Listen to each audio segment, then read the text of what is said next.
Social મીડિયામાં બેફામ ગાળાગાળી કરી લોકોને બદનામ કરનાર અને ખંડણીના આરોપસર જેલની હવા ખાઈ ચૂકેલી કીર્તિ પટેલને પાસા કરાયા છે. ગુનાહિત ઇતિહાસ અને વારંવાર ગુના આચરવાની ટેવને ધ્યાનમાં રાખી સુરતની કાપોદ્રા પોલીસે કીર્તિ પટેલની પાસા હેઠળ અટકાયત કરી વડોદરા મધ્યસ્થ જેલમાં ધકેલી દીધી છે.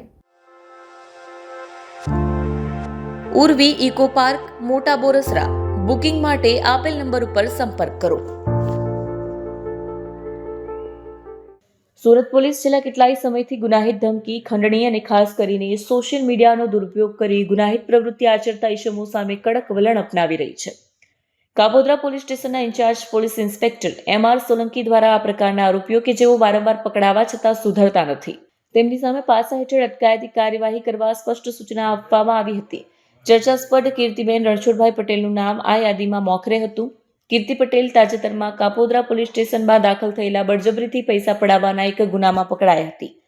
જોકે આ તેનો પહેલો ગુનો નહોતો. પોલીસ તપાસમાં સામે આવ્યું કે કીર્તિ પટેલ ગુનાહિત પ્રવૃત્તિ આચરવાની રીતસરની ટેવ ધરાવે છે અને તેનો ઇતિહાસ જોતા તે સમાજની શાંતિ અને વ્યવસ્થા માટે જોખમરૂપ બની ગઈ છે, જેથી પાસા હેઠળ ધરપકડ કરી તેને વડોદરા મધ્યસ્થ જેલ ખાતે મોકલી આપી હતી.